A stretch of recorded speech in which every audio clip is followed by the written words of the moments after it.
வீட்டில் இந்த இடத்தில் கண்ணாடி ஒன்று வைத்தால் போதும், உங்கள் வாழ்க்கையின் கஷ்டங்கள் அனைத்தும் நீங்கும்.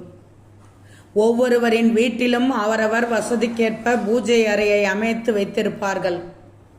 தினமும் பூஜை செய்வதன் மூலம் நம் மனதில் நேர்மறை எண்ணங்கள் அதிகரித்து மன அமைதி நிறைந்த சூழலும் நம்மை சுற்றி ஏற்படும் என்பது ஐதீகம். அந்த வகையில் பூஜை அறையில் சுவாமி படங்கள், முன்னோர் படங்களை வைத்து வழிபாடு செய்து வருவது வழக்கம். அதேபோல் பூஜை அறையில் கண்ணாடியை கட்டாயம் வைக்க வேண்டும் என்பது சாஸ்திர முறை. பழங்காலத்திலிருந்து இன்று வரை முன்னோர்கள் செய்து வருகிறார்கள். பூஜை அறையில் கண்ணாடியை வைப்பது அதிர்ஷ்டத்தை கொண்டு வந்து சேர்க்கும் என்று சொல்லப்படுகிறது.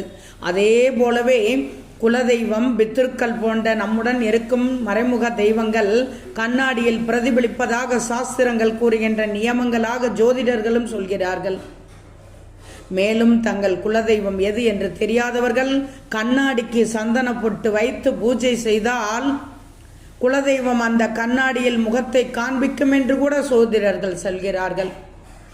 அத்துடன் இவ்வாறு பூஜை அறையில் கண்ணாடி வைப்பதால் எதிர்மறை சக்திகள் அனைத்தும் நீங்கி வீட்டில் நேர்மறை ஆற்றல் அதிகரித்து நன்மைகள் பெருகும் என்று சொல்லப்படுகிறது.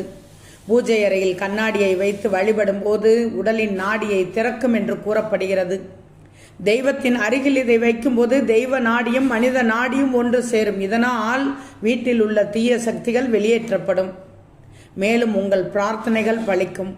முன்னோர்களின் படம் இல்லாத போது கண்ணாடி வைத்து பூஜை செய்தால் முன்னோர்கள் மகிழ்வார்கள், கண் திருஷ்டியும் தீரும்.